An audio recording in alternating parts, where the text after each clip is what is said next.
Hello, everyone, and good morning to today's peacetime session. So today's topic is Doing Good That Does You Good with Venerable Dr. Nicholas.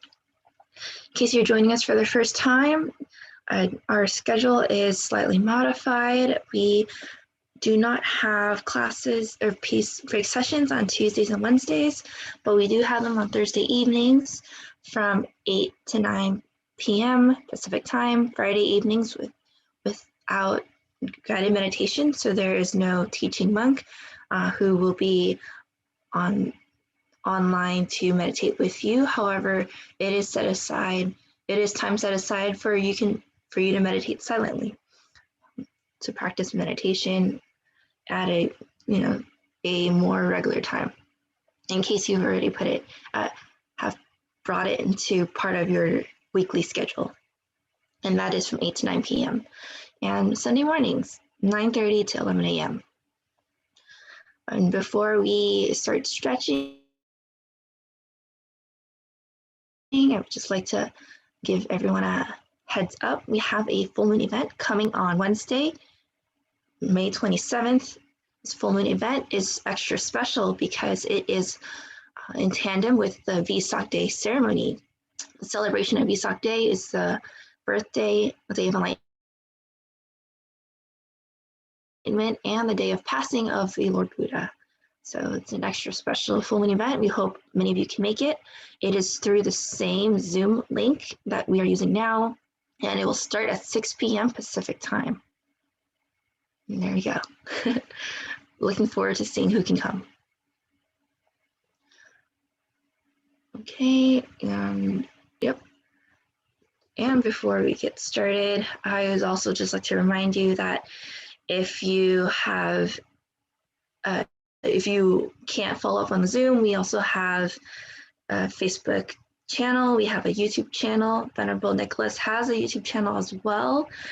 So you can always check out all this content. It's available to you.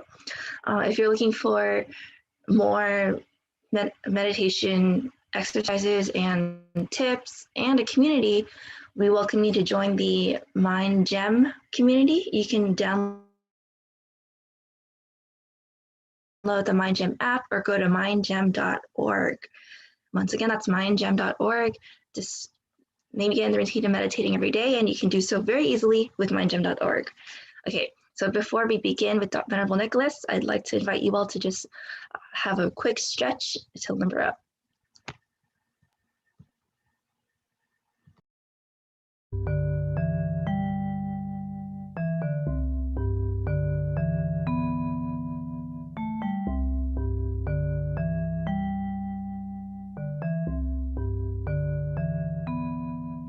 The next few poses will be done in a standing position.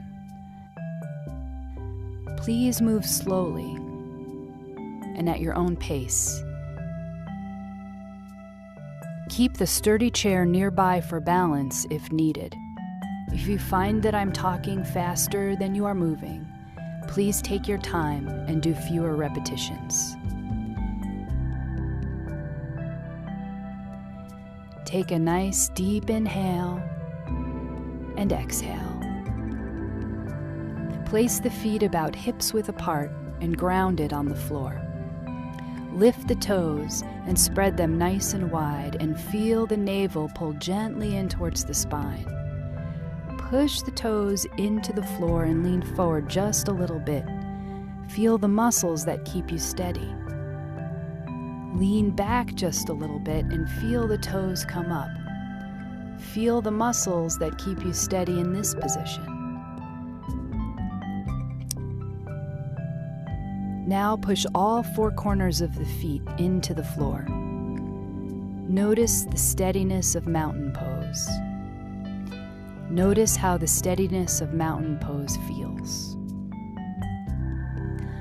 On the next inhale, roll the shoulders towards the ears, back and down so the shoulders are slightly open. Let the palms rest open to the side. Inhale and let the arms rise with the palms facing up. Exhale, bend at the elbows and allow the hands to come down the center line. Sink into the knees just a little. Repeat this again. Inhale, lift the arms with the palms facing up. Allow the hands and face to be relaxed. Continue with this movement at your own pace. Breathe as you move and try to coordinate the breath with the movement.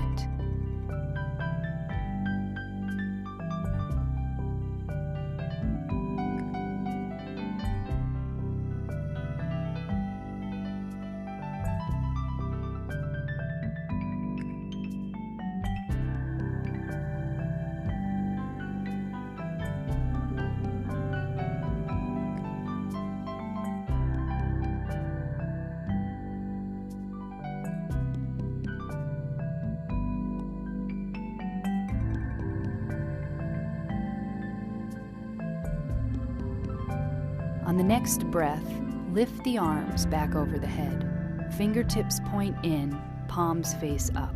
Imagine that you have candles in the palms of your hands and you do not want to spill them. Turn the fingertips so they face behind you. The palms remain up. Turn the fingertips to the side and then to the front like an offering, then out to the side walls.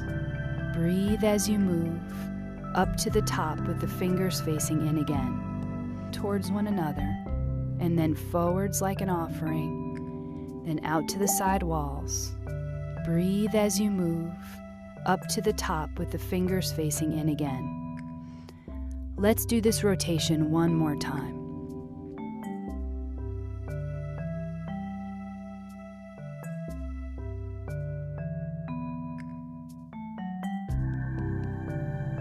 After the second rotation, allow the hands to cascade down by the side and let them rest. Pause for one slow inhale and exhale. One more breath. Inhale, exhale. This next exercise is excellent for strengthening the spine and gently stretching the muscles of the back, front, and sides. Attempt to make the movement easeful and gentle. We will do these movements with various arm positions. The first arm position is the easiest. Please be sure to stay with the one that feels best for your body. We will demonstrate them all. Take the right hand to the waist and then the left. Roll the shoulders open. And on the exhale, lean to the right. Inhale to the center. On the exhale, lean to the left. Inhale back to the center. Roll the shoulders up, back, and down. And on the next inhale, gently pull the navel towards the spine. Pull the shoulder blades softly together. Get a small lift in the chin and feel a sense of lengthening through the front of the body. On the next exhale, begin to fold gently forward. It does not have to be all the way. Bend the knees slightly. Inhale and rise back to a standing position. Open the left arm to the side. Keep the elbow bent. Leave the right hand on the waist. Inhale. Exhale, lean slightly to the right, and then return back to the center. Bring the left hand down to the waist. Lift the right arm. Inhale. Exhale and lengthen to the left.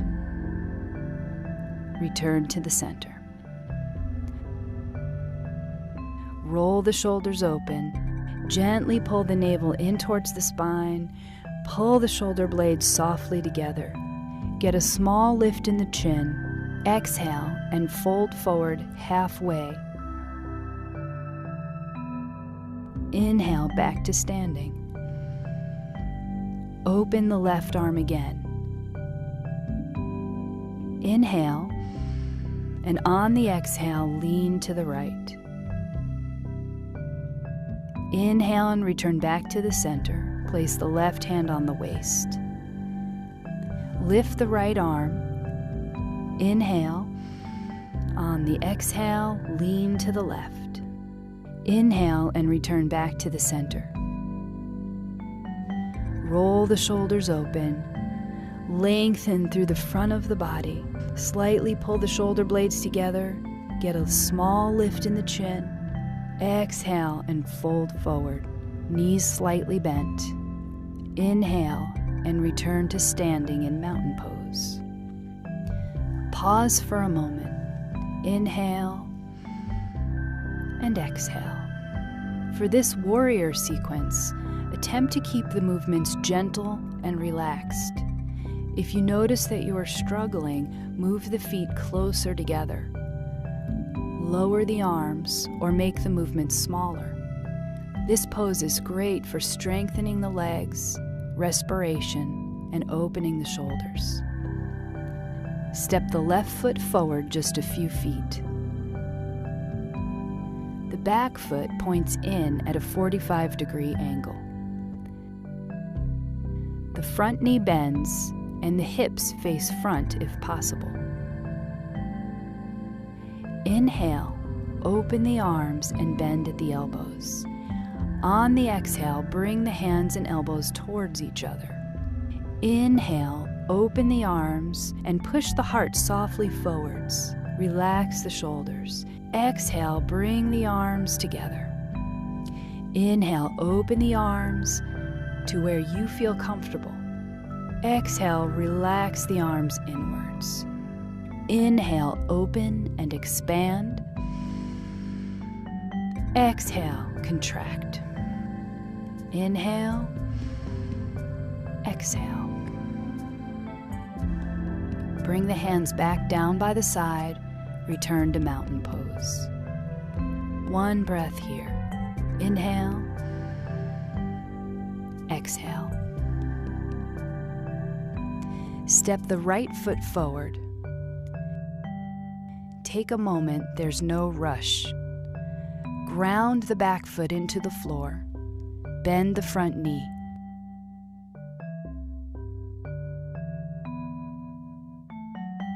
When you are ready, open the arms. Inhale. Exhale, bring the hands and elbows towards one another. Inhale, open the arms.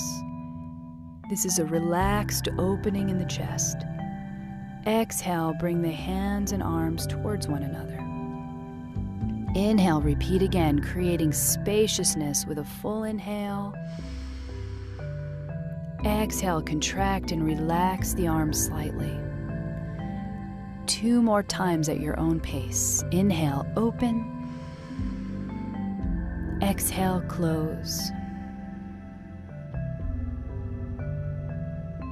Let the hands rest down by the side and return back to mountain pose. Pause here for a few breaths.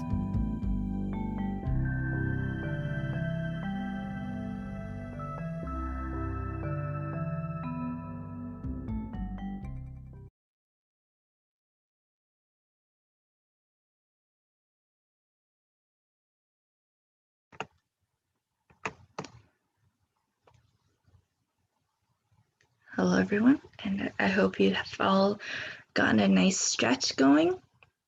Before we have Venerable Nicholas come and tell us about doing good that does good for us, and as well as guided meditation, I just like to make a correction. So our Vesak event is actually on Vesak Day / full moon events is actually on Thursday, May 27, from the time 6:30 to 7, or as the flyer said, 6 to 7:30, excuse me. But it is indeed on Thursday and not Wednesday. You can join us on the Zoom call. Same meeting ID and same passcode. Please take a note of the date and time, and we hope you can attend. Thank you so much.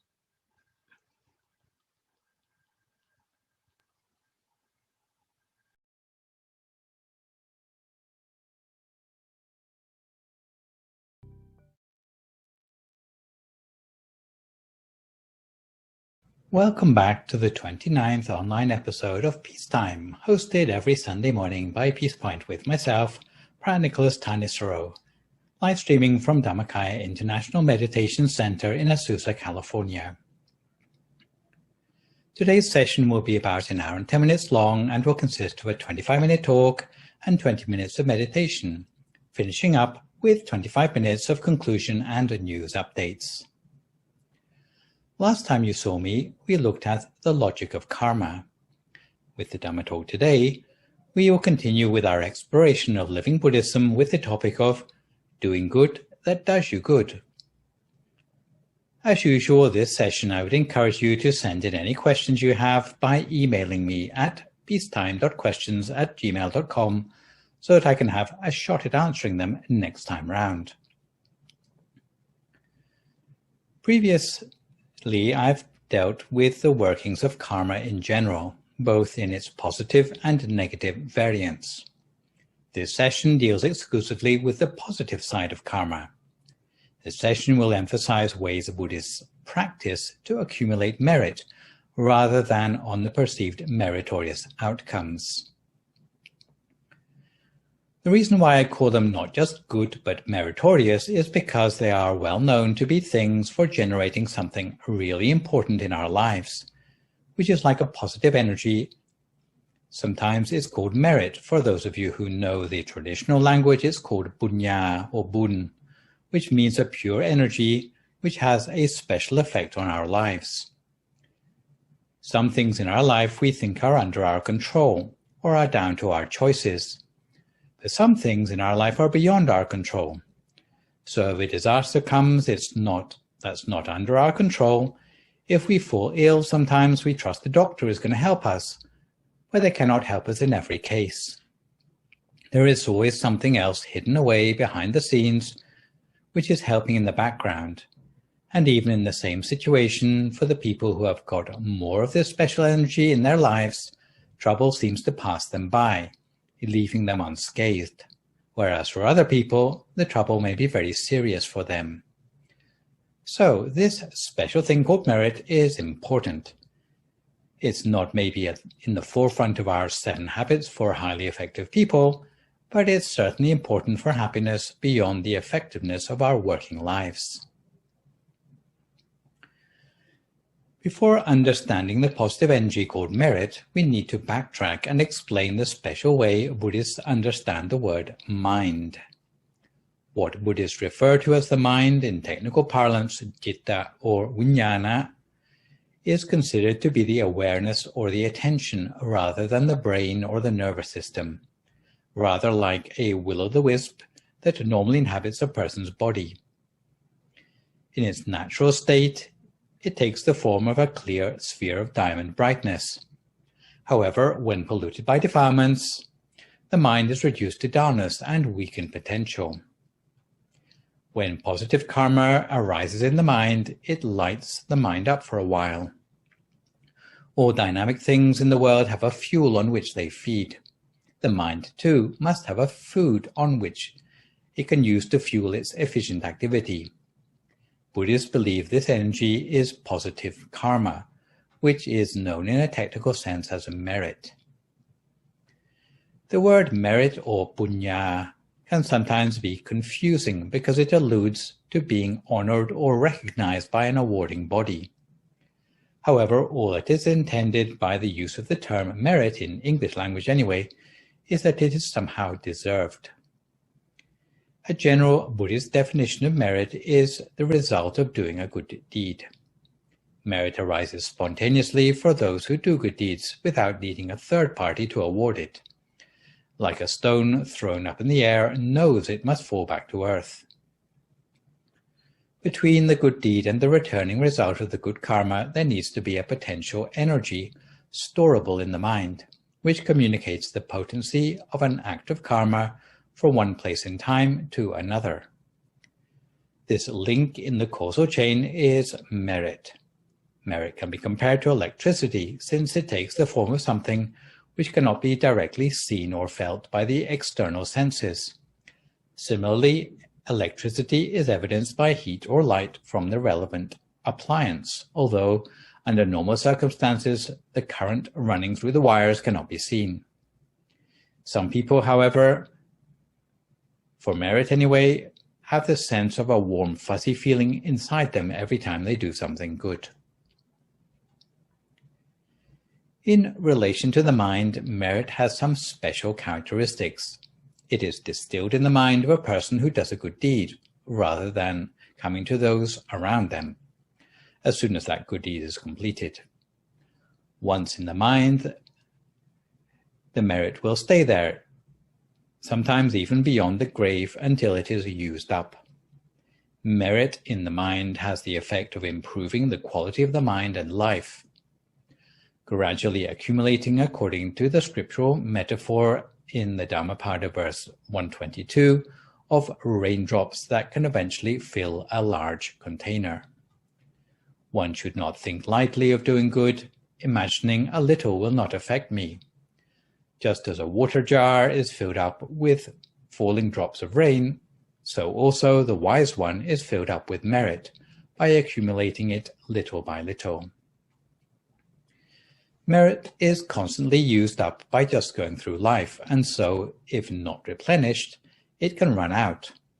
The amount of merit accrued by a deed, like karma in general, depends not just on the extent of the deed, but also on the strength of intention, amount of effort, and the amount of gratitude or ingratitude of producing that action. Merit has the effect for the doer of attracting favorable circumstances on 4 levels: mind, personality, lifestyle, and society. The effects become apparent first on the level of the mind. That is the warm, fuzzy feeling I was talking about before, and thereafter gradually filters through onto the other levels I have mentioned. Science would attribute differences between newborn children to heredity. The scientific explanation would work out for some physical attributes, but it is hard to apply heredity to features like intelligence or lack of it. Buddhists, by contrast, believe the differences are attributable to a person's past merit. Buddhists would refer to this historic store of merit or old merit like a down payment brought into the present life, and to which new merit is added by intentional, wholesome actions from birth onwards. There's an interesting allusion to a guy called Migara, who was a person who was using up their old merit without bothering to accumulate new merit, which is made in the Buddhist scriptures. The story goes that a certain supporter of the Buddha, who was a lady called Visakha, was married into a family of unbelievers. Her father-in-law, the Migara, who I mentioned before, one day when he was having his breakfast, he saw a monk on alms round, but instead of giving alms, he ignored the monk. He therefore got no merit from his interaction with the monk. As Visakha was not in a position to criticize her father-in-law's behavior, she merely muttered, "My father-in-law is eating stale fare," which was shorthand for saying her father-in-law was living off his past merits. If a person is not complacent about advantages brought to them by their old merit, they should add this to this new, fresh merits cultivated in the present lifetime. As for how Buddhists build on the good fortune they already have, the practicality of accumulating merit needs to be examined in detail. And we also need to take care when we're studying about merit, because it's not as simple as it appears on the surface. Some people assume that if they do something good, then they should immediately get some benefit coming back to them because of it. But this is a rather simplistic way of understanding how merit works. When I was based at a temple in Manchester in the UK, they started out at a rental property in a rundown area of the city. One temple supporter was very new to Buddhism, but did a lot to help to buy supplies in support of the temple. However, it turned out that one day when they were attending a ceremony in the temple, someone broke into their car and stole things out of their car. And unfortunately, this supporter concluded that their merit was not working and became disheartened, because they didn't think they deserved to get their stuff stolen after having helped the temple so much. If they had just recently done something very good, why should such a bad thing happen to them? Because normally the results of giving things is that your belongings should be protected from anyone who wants to steal them. However, they were suffering from a simplistic view of merit, and we have to accept that the meritorious fruits or lack of them that come to us at any time might be a mixture of recent merits and also merits which we collected up a long time earlier. In this connection, I would like to tell you the much more extreme scriptural example of the untimely death of a temple supporter called Mahakala from the time of the Buddha. Every morning, Mahakala would bring food for the Buddha, and then, after he had delivered the food, he would make his way home. There was one day when he had just stepped outside the temple gates, and he was washing his face in a pool in front of the temple gates, and at that moment, a whole lot of the king's guard, in search of a thief, mistook him for that thief and beat him to death there and then. In fact, just being where he was washing his face, just nearby there was a bag of money which had been discarded by the real thief as he was making his escape, so that when the king's men saw the guy washing his face just next to where the bundle of coins had been hidden in the rushes, they assumed Mahakala was the thief and beat him to death. Many of the monks in the temple commented how unfair it was for Mahakala to be such a stalwart temple supporter but meet such a violent end. And overhearing the monks' conversation, the Buddha responded that what happened to this man is not fitting for his karma in the present lifetime, but it is fitting for his karma in a previous lifetime. The Buddha went on to reveal that in this man's past, there had been a lifetime when Mahakala had been a guard in a forest outpost. At that time, a couple had been traveling in the area and asked to stay the night at his forest outpost before continuing their journey. The wife of the couple was very attractive, and the guard coveted her. So, with unwholesome intention, the guard planted his own jewels in the husband's luggage, and then kicked up a big fuss saying, "Oh, my jewels have disappeared. Quickly search the whole place and let's see if we can find them." Of course, they turned up where he'd left them in the husband's luggage. The guard accused the husband of having stolen his jewels and had him executed for the crime. So that was why being put to death was appropriate not for Mahakala's karma in the present lifetime, but it was befitting for the bad karma he'd done in the lifetime before. So this is why we can't be simplistic in our understanding of how merit works, because for the most part, we have no idea what we have stored up from our past. Similarly, we cannot judge others because although we may have some idea of how merit works, we have no idea about what each person brings with them into the world, which for each person is not the same. Buddhism enumerates 10 major ways to accrue new merit, technically known as the Punya Kiriya Watu. And these can be found, if you want to look them up, in the Sumangala Vilasini and the Abhidhammata Sangaha commentaries. According to this categorization, I'm going to describe 10 ways to accrue merit, summarized into 3 broad categories: generosity, self-discipline, and mental cultivation, which are distinguished by different flavors of meritorious outcomes. Generosity usually emphasizes material prosperity in the future, precepts emphasize health and beauty in the future, and mental cultivation emphasizes wisdom. Before making a start, it's probably worth pointing out that just because I only mentioned 10 things that are good for us to do in our life, it doesn't mean that any of the other sort of conventionally good deeds, many other things that you probably already do in your life that didn't make it to the short list, do not accumulate wholesomeness. For example, being an upstanding citizen, paying your taxes, taking your vitamins, looking after your parents, doing chores around the house, and staying out of trouble. Just because you don't see those things mentioned in the Buddhist list of all the good deeds in life doesn't mean you shouldn't continue doing them. So please do carry on having ambition in life, working hard, and avoiding being a disappointment to everyone else in society. By way of explanation, I should say that the 10 things I'm going to talk about today are chosen because they are the most effective way of accumulating merit. All the other things you do in your lives are also important because they are like the foundations which allow you to have that free time and freedom and the choice available to you in life to cultivate the 10 merit accumulating practices in life. Because if you cannot stand on your own 2 feet, and if you're worrying about poverty and hardship and your life is a complete mess, then you can't really focus enough to do any of the good deeds I'm about to describe to you today. So, to come back to our 10 major merit accumulating activities, generosity practices include giving, humility towards those of high virtue, service, transfer of merit to others, and rejoicing in the merit of others.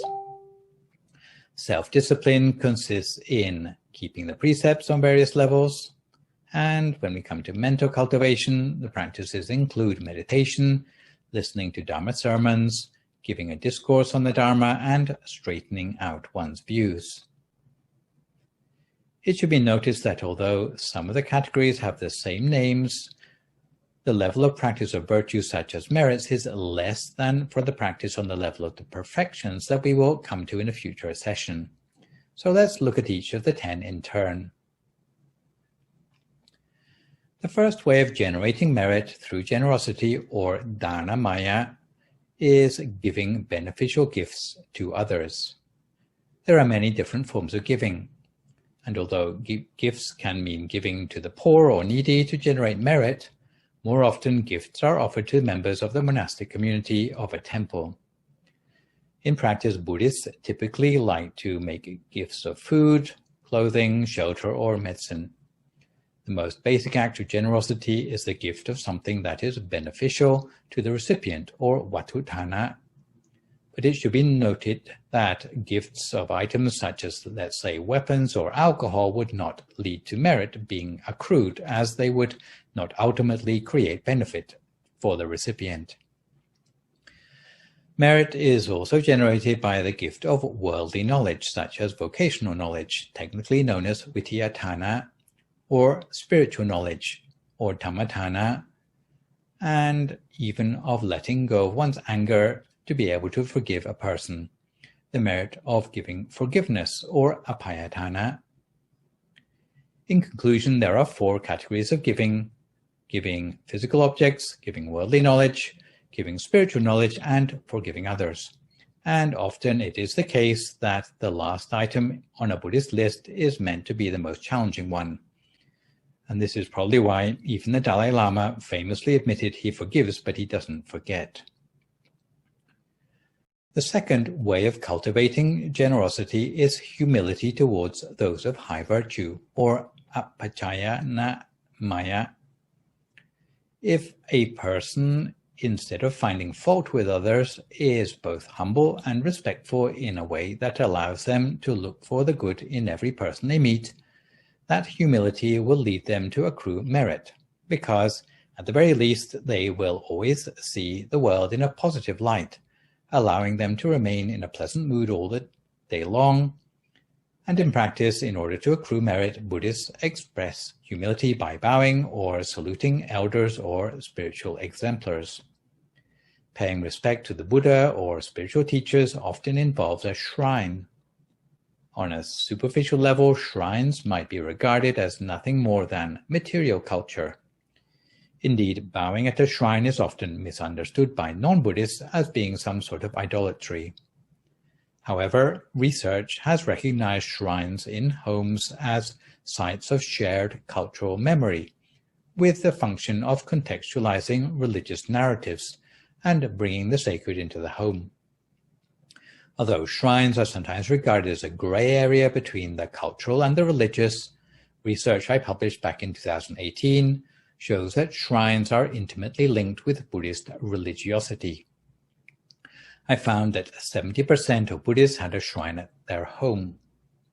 Having a shrine seemed to make visits to the Buddhist temple less necessary, but having a shrine was linked positively with frequency of daily personal religious practice and bowing to parents. Shrine owners were generally more collectivist, polarized regarding their identity, and stricter about intoxicants. So shrines seem to symbolize the practice of humility. The third way of cultivating generosity is service or volunteering, technically known as Vayavachamaya. From the point of view of accumulating merit, service includes all volunteer activities where time and a helping hand is given towards a good, and by that I mean generally uncontroversial, cause.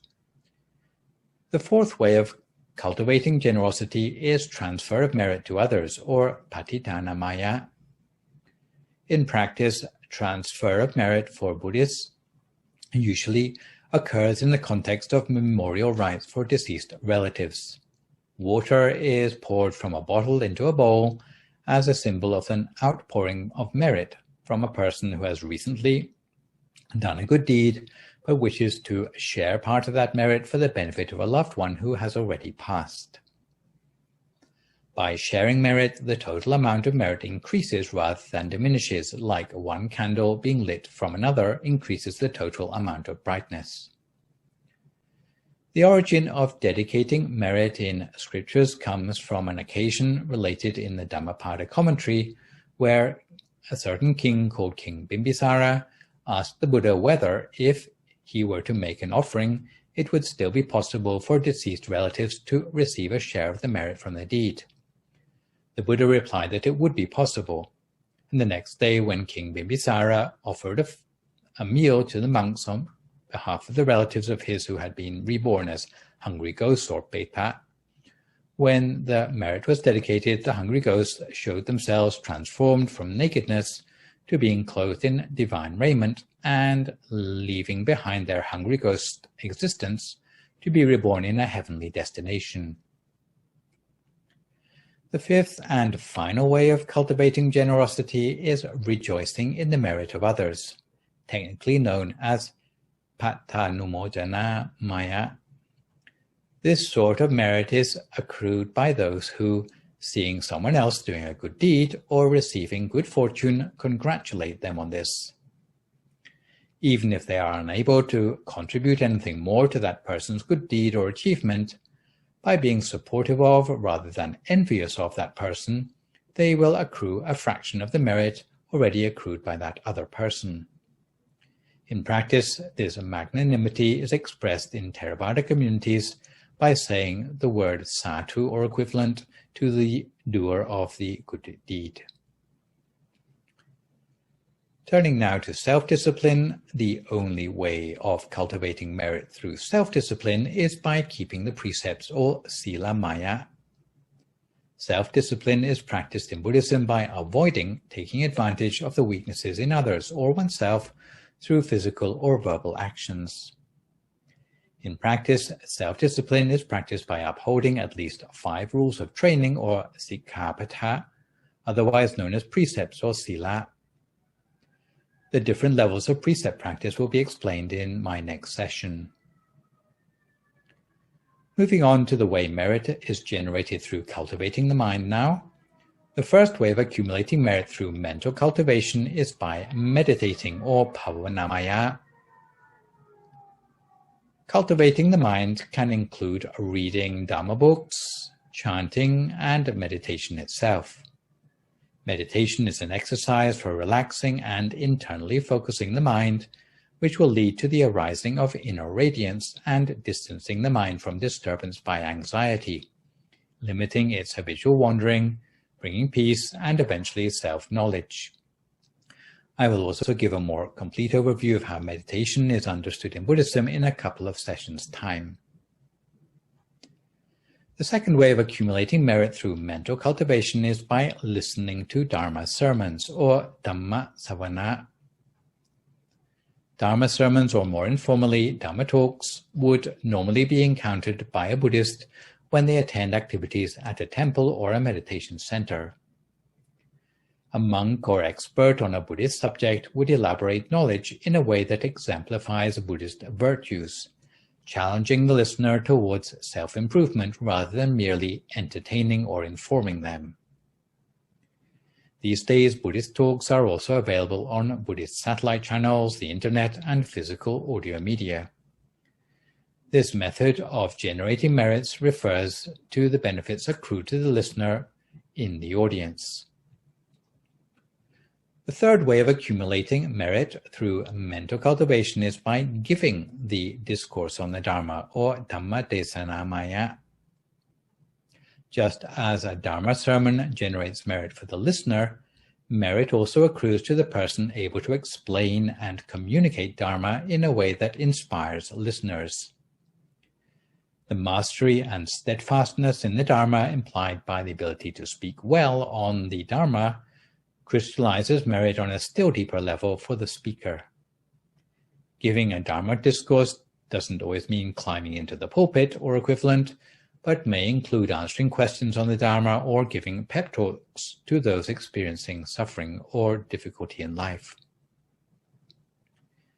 The fourth and final way of accumulating merit through mental cultivation is by straightening out one's views, or dittu jukama.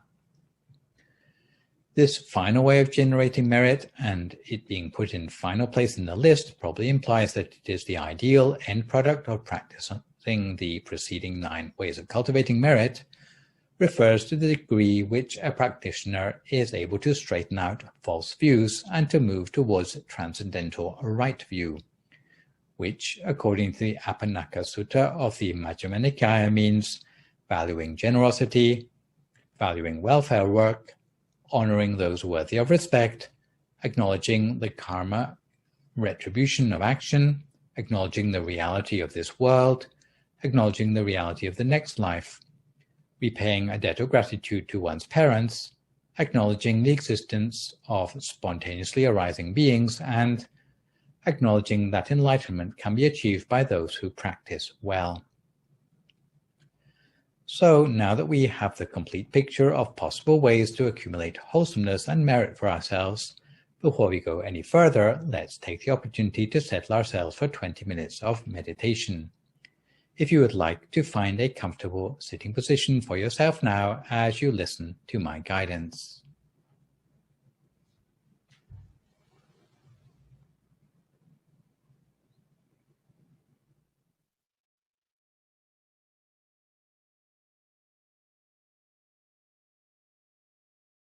So we start by settling ourselves down into a comfortable position for ourselves in our meditation. Closing our eyes very gently, closing them in much the same way we might close our eyes if we were going to go to sleep.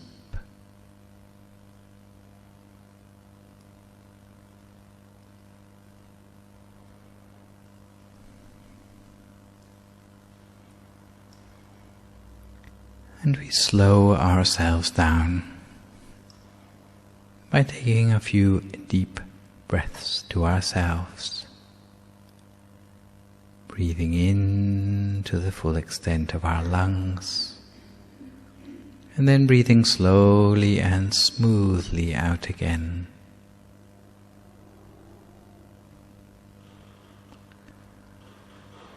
Again, we breathe in the cool, refreshing air from around us.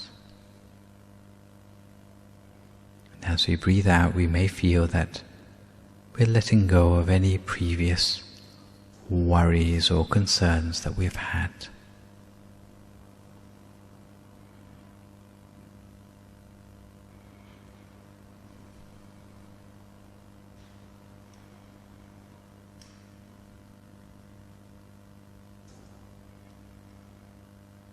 Each time we sit for meditation, we take a few moments to scan down through our body, making sure each and every muscle is relaxed as we go. We relax ourselves starting with the muscles of our forehead, releasing any tension in the muscles there, before moving slowly on down to relax the muscles of our eyebrows and eyelids.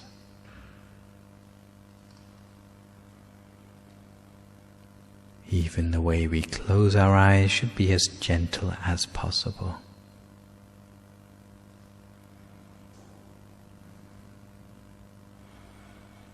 We allow the muscles of our face to become soft,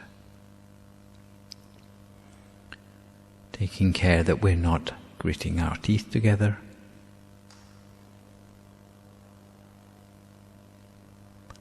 And that our jaw is also relaxed.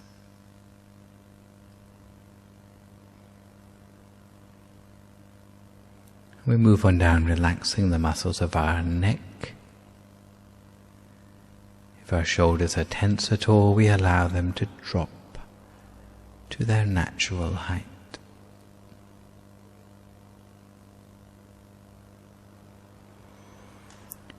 Before relaxing the muscles of our arms, our forearms, our hands and fingers.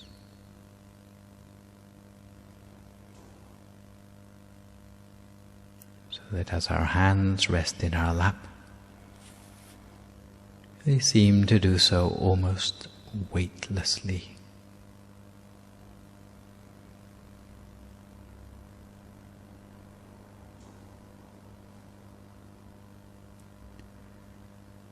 Then we continue by relaxing all the muscles of our torso, our chest, trunk and abdomen.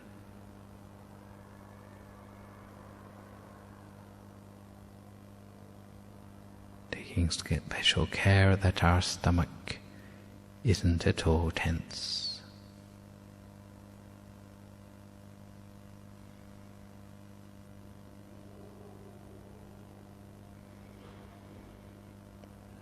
Relaxing the muscles of our legs all the way down to our feet and our toes.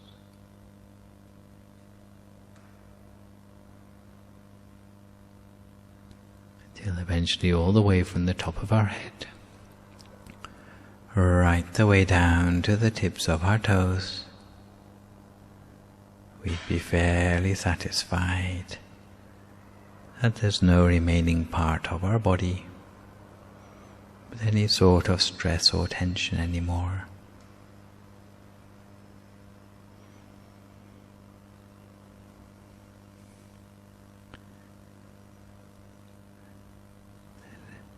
Having relaxed our body, we should find that we're left with the feeling as if it seems to have melted away into the atmosphere around us,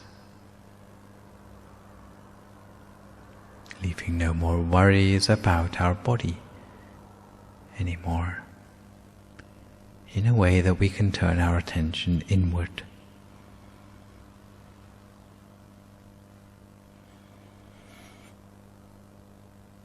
To the feeling on the inside, a feeling of warmth and well-being, a feeling of inner peace.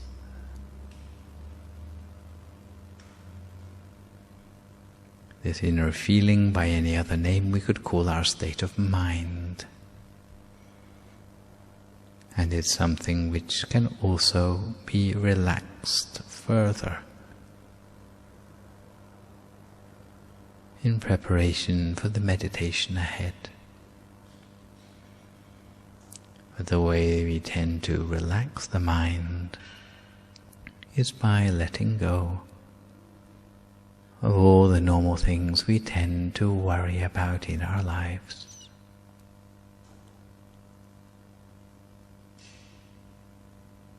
Whether it be thoughts of work, friends, families, or studies.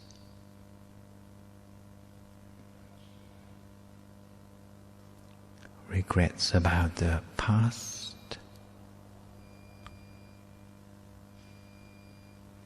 Or speculations about the future.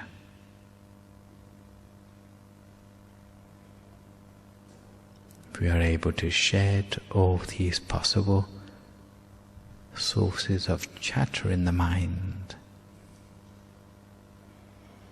before long we find our attention settling back into the moment,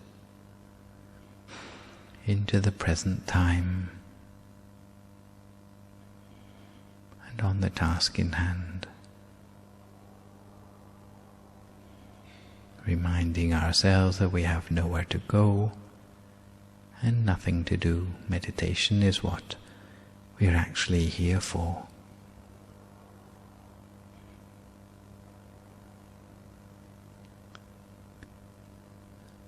And we are able to bring our attention back from 1,000 different things in the outside world to a place on the inside, which is almost like a bunker, a place of shelter or a refuge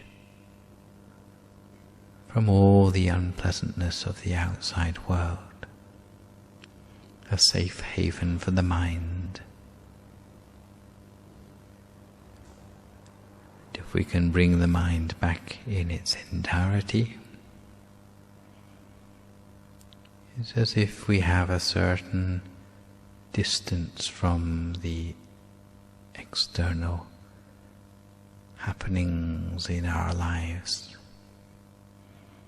but with that also a sense of freedom for the mind, lightness, a sense of the mind being self-sufficient somehow in its own happiness. And if we're able to engage with this more and more on the inside, before too long we'll have the feeling as if the same sense of joy and happiness, starting from a single place on the inside, will start to fill the whole of our body and mind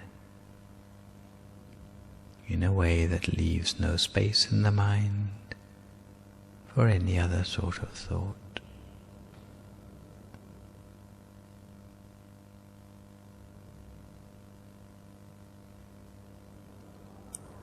And when we feel refreshed and relaxed, both in body and in mind, very gently, using no effort at all,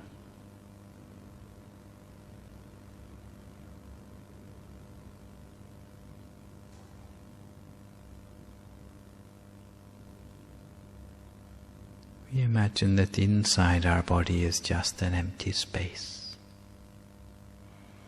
a hollow cavity, without any organs or tissues, muscles or bones.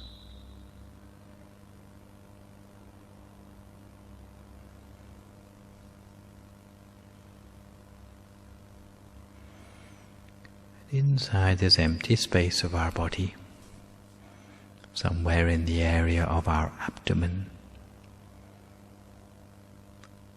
we remember that picture of the bright shining sun, which we imagined a few moments ago.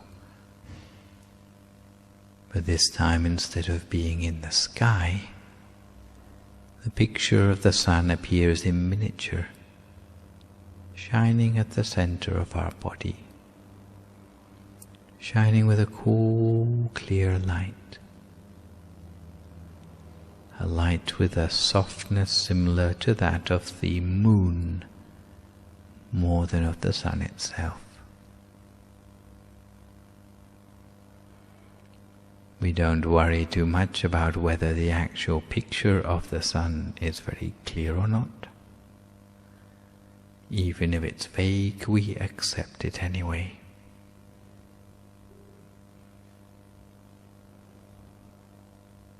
In this way, we allow the picture of the sun to become clearer on its own and in its own time.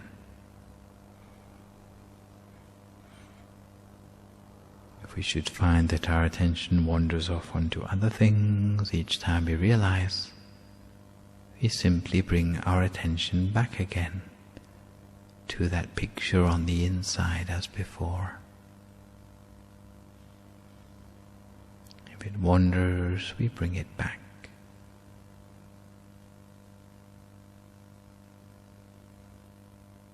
And each time we bring it back, it should become a little bit easier to keep it there the next time round.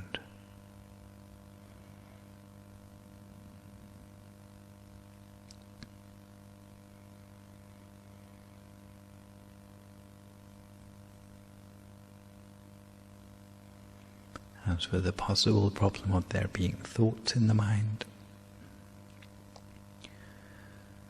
for some people who are not so troubled by thoughts, it is sometimes possible simply to ignore the thoughts and avoid giving them even the time of day, in which case they tend to die down by themselves. However, for those who are new to meditation, or who find that there are so many thoughts in the mind that it's hard to know where to even start ignoring them, it may be better just to start with the use of a mantra, hearing the sound of those words coming up from the center of your bright object, with the words Samma Arahang, Samma Arahang, Samma Arahang, over and over again, lightly, gently and continuously, helping to lead the mind deeper at the center, while freeing the mind of any interrupting thoughts. The two things help one another hand in hand. The bright object that we've imagined and the sound of the mantra, helping the mind to stay for longer and longer periods of time in the center. If the picture changes, we follow it in its new form. There's no need to change it back again. If the picture disappears, you can think of a new one.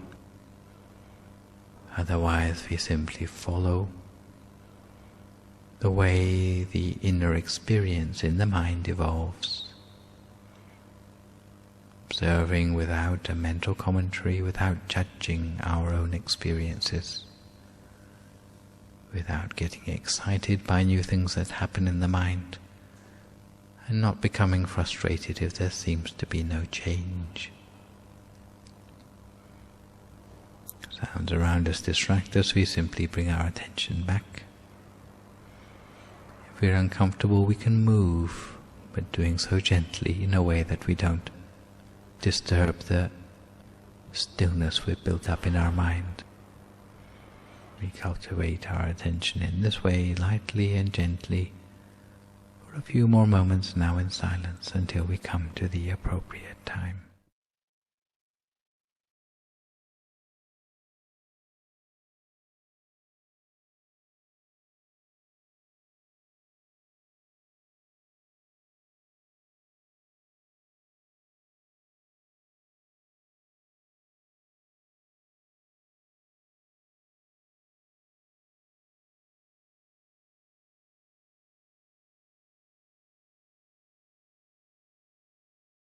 Don't forget if your mind wanders anywhere else. No matter whether it be to the sounds around you, sensations in your body, or thoughts in your head. As soon as you realize, always bring your mind back again to the center of the body as before.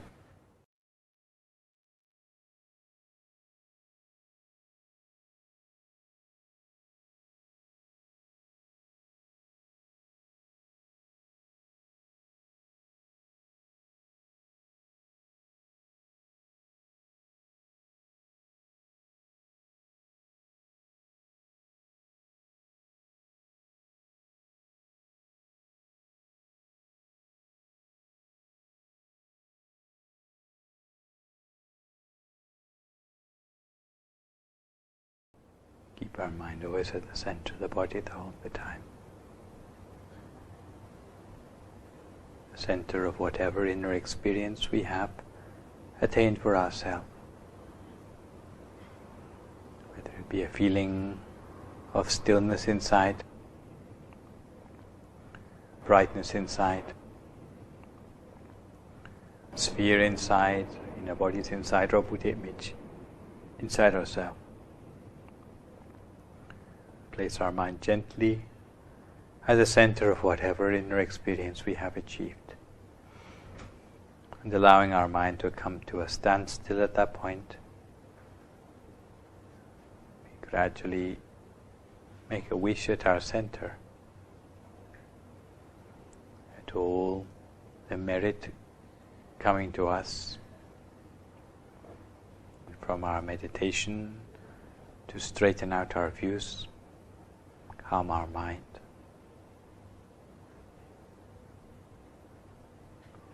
May all this merit come together as a clear sphere of merit in our center,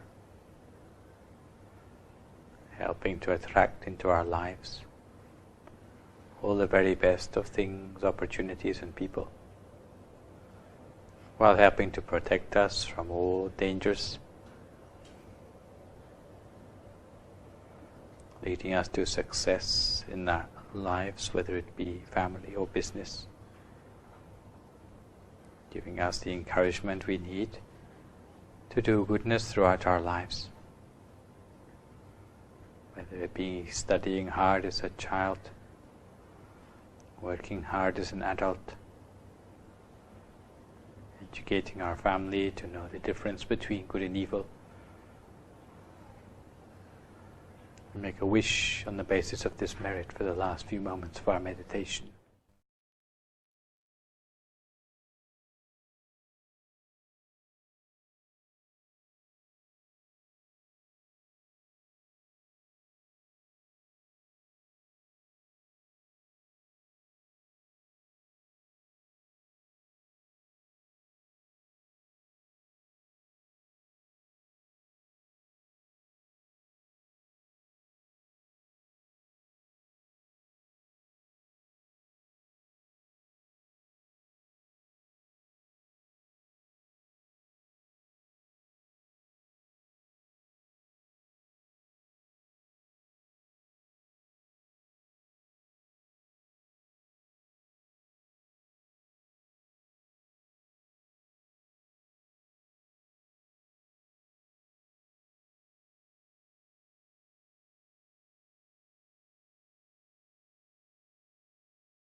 Sappa Buddha Nupavena, Sappa Dhamma Nupavena, Sappa Sankha Nupavena Sattha Soti Bhavantu Te. So if you would like to come to the end of your meditation for today, you can gradually open your eyes again. If you feel at all uncomfortable, then slowly try changing to a more comfortable position and gently finish your practice. So let me finish by offering a few reflections on the Buddhist outlook on accumulating wholesomeness, namely on the speed of meritorious outcomes, whether merit is just an ulterior motive, why, if merit is good, are people so reluctant to do it? And lastly, why in Mahayana Buddhism it seems that we don't hear quite so much about merit. So to start with, people's confidence in meritorious outcomes of wholesome deeds, words and thoughts is shaken when the outcomes are slow to materialize. That Buddhist lives are not instantly transformed for the better when they cultivate good deeds often adds to their doubts about the reliability of the karmic mechanism. Delays between doing a good deed and receiving a beneficial outcome are accounted for in Buddhist scriptures by the absence of 4 catalytic factors that seem to be more readily available at the time the Buddhist scriptures were compiled. As mentioned in the Vibhanga scripture, the accomplishments or samapatti are 4 factors conducive to the quick ripening of good karma, just like catalysts which facilitate a chemical reaction. Firstly, karmic outcomes tend to be more instantaneous if a person is born into a supportive circumstances, such as an encouraging family who can instill inspiration to cultivate good deeds. So that covers the nurture side of the equation. Secondly, karmic outcomes tend to be more instantaneous if a person is born gifted with outstanding physical characteristics such as voice, appearance, or strength that ensure small wholesome acts give rise to large outcomes. So that covers the nature side of the equation. This also explains why celebrities, even when they do only minor good deeds, but the whole world sits up and takes notice. Thirdly, karmic outcomes tend to be more instantaneous if a person is born in the right place at the right time, specifically the time when the Buddha is around to give teachings in person. This is why some scholars, such as Peter Macefield in his 1986 book Divine Revelation in Pali Buddhism, controversially argues that merit alone cannot pave the way to enlightenment without the presence and teaching of the Buddha. Lastly, karmic outcomes tend to be more instantaneous if a person is born with impeccable earnestness of moral fiber, especially the sort of catalytic discretion of a person who keeps their word. In this connection, I would like to relate to you the scriptural account of a guy called Punna, who plowed a field and it turned into gold. The Dhammapada commentary tells us about a poor plowman who had no money to his name. Everyone else went to a festival in town, but he said he couldn't go because he was living from hand to mouth and had no money to spend on celebrations. So all morning he worked hard, plowing the fields, and as usual his wife would bring 2 portions of food out to him in the fields for his lunch. But that day, as his wife was fetching the food, she met an enlightened disciple of the Buddha along the way. They were not a wealthy family, but she thought to herself, "Some days I meet a monk, but I have nothing to give. Some days I have something to give, but there is no monk to receive my gift. But today, the 2 things have coincided, and I have the chance to give food to this monk." So thinking this, she placed 1 portion of food into the bowl of the monk, and the monk closed the lid of his bowl. However, the woman wasn't done. She protested, "Don't just help me out this lifetime, help me out for future lifetimes as well."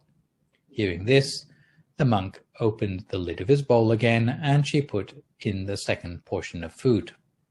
Consequently, she didn't have anything left for her lunch, and she didn't have anything left for her husband's lunch either. She wasn't sure whether her husband would be very pleased about this, but she took the chance and she went back home again and made lunch all over again for the 2 of them. Meanwhile, Punna, the husband, was getting very hungry, plowing the fields and thinking, "Where is my wife?" Sometime later, the wife turned up in the field and she informed her husband, "I have got some news to tell you. The reason why I'm late is because along the way I met with a disciple of the Buddha, and instead of bringing your food to you immediately, I gave it to this monk instead." Instead of being angry, Punna said, "Sadhu, I rejoice in the merit of the thing which you have done. If it were me, I would have done the same thing." After they ate their lunch, they fell asleep, and sometime later when they woke up, all the furrows which Punna had plowed that morning had turned into solid gold through the power of the generosity of giving the food. When he saw so much gold, he felt quite embarrassed about it, so he called in the king to help remove the gold ingots to somewhere safer. However, the gold had some special characteristics. Every time the soldiers touched the gold and said, "This belongs to the king," it turned back into mud. So it was only when Punna said, "I intend that this gold be given to the king," that it would stay as gold, and it could be loaded onto the king's chariot. Otherwise, it would be gold meant only for his own personal use, because it was the result of the merit which he had done. This is one example of why, if you are born in a time when those of a very high merit, disciples of the Buddha or the Buddha himself are around to act as a field of merit, those who receive a gift from others, and they yield a much greater merit to the giver and make the fruits of the merit appear immediately after the gift is given. In the present day and age, sometimes we have to use a lot more patience in awaiting our meritorious results, because we have to wait a lot longer to see how the fruits of the merit may come back to us in our lives. A second reflection on merit is the question of whether merit is just an ulterior motive. Some Buddhists may have such a strong conviction in merit that they think that merit and demerit is the only valuable way of understanding their interaction with the world. Similar to the logic of karma, such a narrow view can lead to a myopic view of the world. As with the karma we studied last time, taking merit seriously can inspire a Buddhist to do good deeds, avoid unwholesome deeds, and purify the mind. However, as one of the main characteristics of merit is that it accrues exclusively to the doer of the good deed, it tends to make Buddhists disinterested in what the people around them are doing. They may become interested only in their own personal destiny without trying to upgrade the state of society or show concern for spiritual well-being of those around them or even the environment. Thus, on a social scale, you need to think more widely than just merit and demerit and use criteria such as the 38 blessings of the Khuddaka Nikaya's Mangala Sutta to broaden your definition of merit to encompass wider and broader worldviews as well. A third reflection on merit is to ask why, in many cases, even when people know doing meritorious deeds is good and noble, they are still reluctant to do any good deeds. Even a cursory glance at the world news headlines will confirm that the contemporary era is one where circumstances of society are not very catalytic anymore. Because of the difficulty in discerning the fruits of meritorious action, the majority of people in the world today fail to see the importance of doing meritorious deeds. Even when people see the value of doing good deeds, they may be ignorant of how to accrue it effectively. Even when they know how to do good deeds, they may give it a low priority in their lives.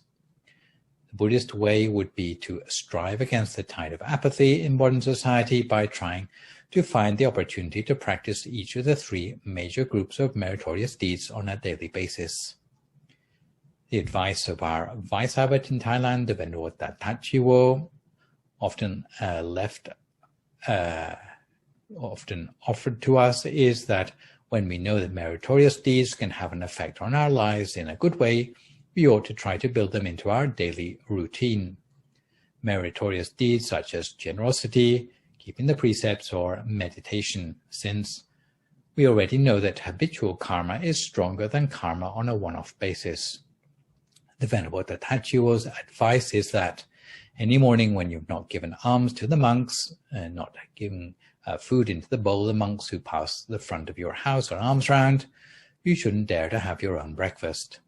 And any day when you haven't intended to keep at least the 5 precepts, you should not dare to leave the house. And any day when you've not done your meditation and chanting, you shouldn't dare to go to bed. If you can integrate all these 3 modes of merit cultivation into your daily schedule, at the very least you won't run the risk of merit in your life running out.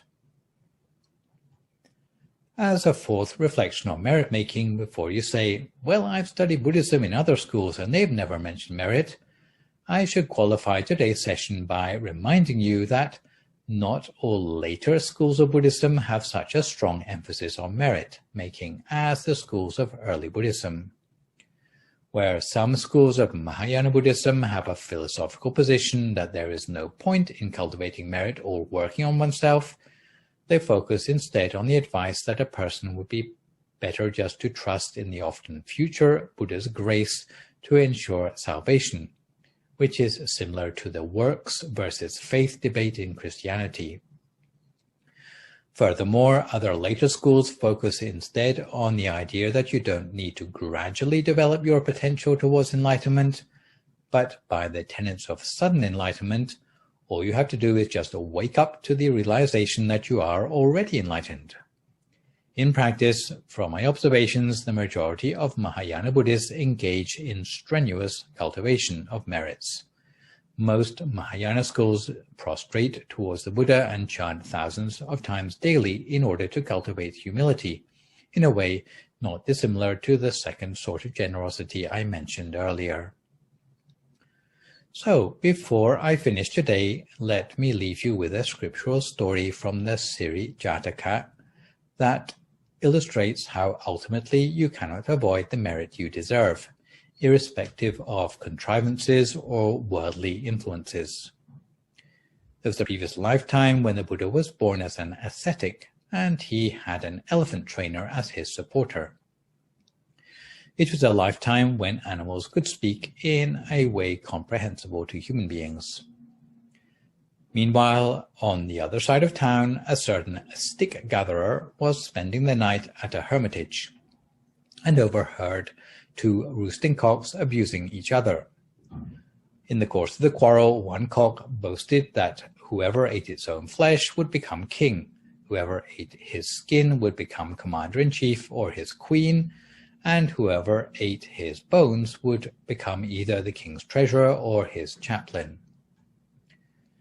The stick corrector wrung the boastful cock's neck and had his wife cook it.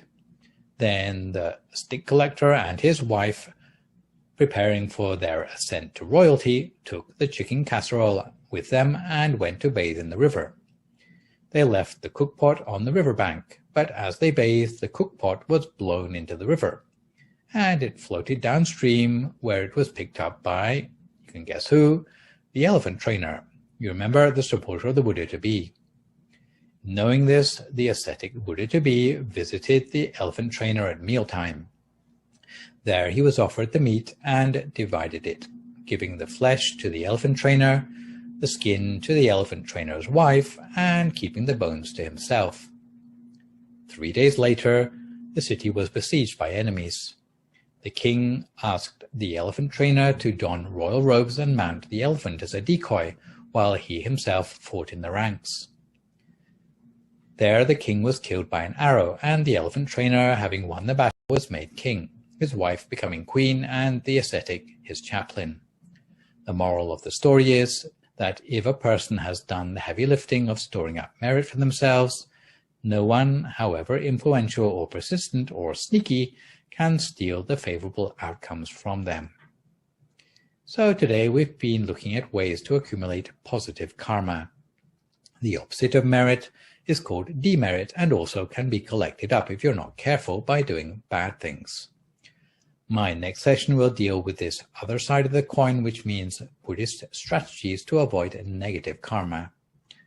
We will look especially at what we mean by bad things and how we can avoid them in our everyday life. For today, let me finish up with a quick mention about temple support and a news update about the availability of meditation teaching in English. For those of you who like to visit the temple in Azusa to bring offerings, please be informed that despite moving to a less restrictive tier in California's reopening blueprint, we continue to use the new temple site for offering in the parking lot next to the main temple building between 10 and 11 a.m. each day. If you have trouble with the passcode on the gate or wish to visit at a different time, please call Jenny on 562-716-2961. There will be a monk on standby in PPE to receive the offering and give a short blessing for visitors. English-speaking monks will be on duty on Wednesdays and Saturdays, and a short ceremony for 5 precepts, meditation, and a blessing are given on the weekends starting at 10:45 a.m. Needless to say, the whole temple would like to rejoice in the merits of all continuing to take the opportunity to support the temple in this way.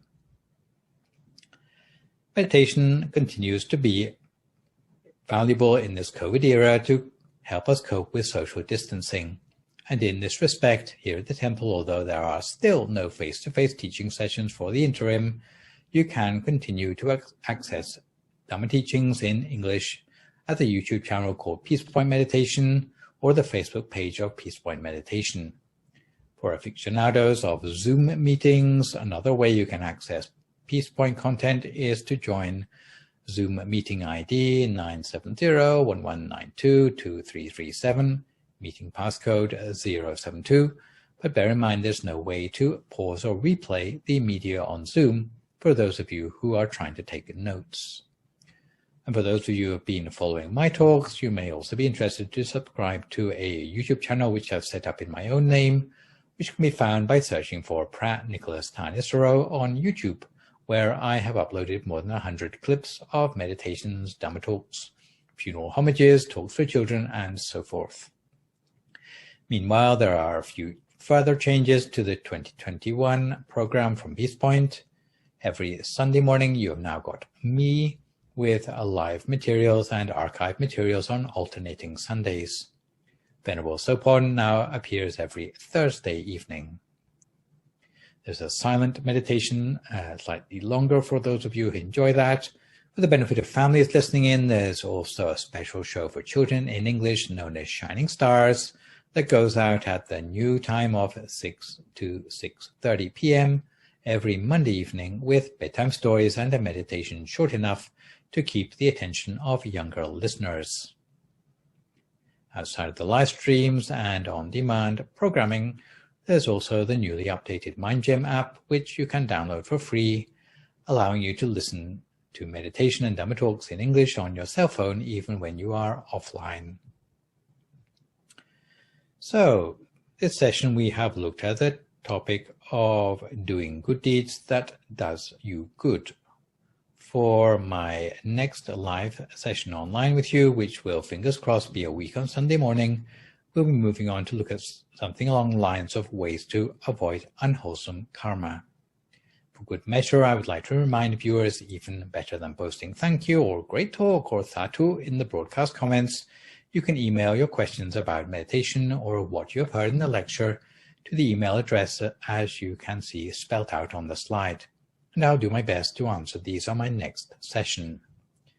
In the meantime, try to stay healthy, avoid recklessness or complacency in the face of the virus, maintain a positive mood, speak only positive words, forgive others, extend good wishes to others, and meditate daily.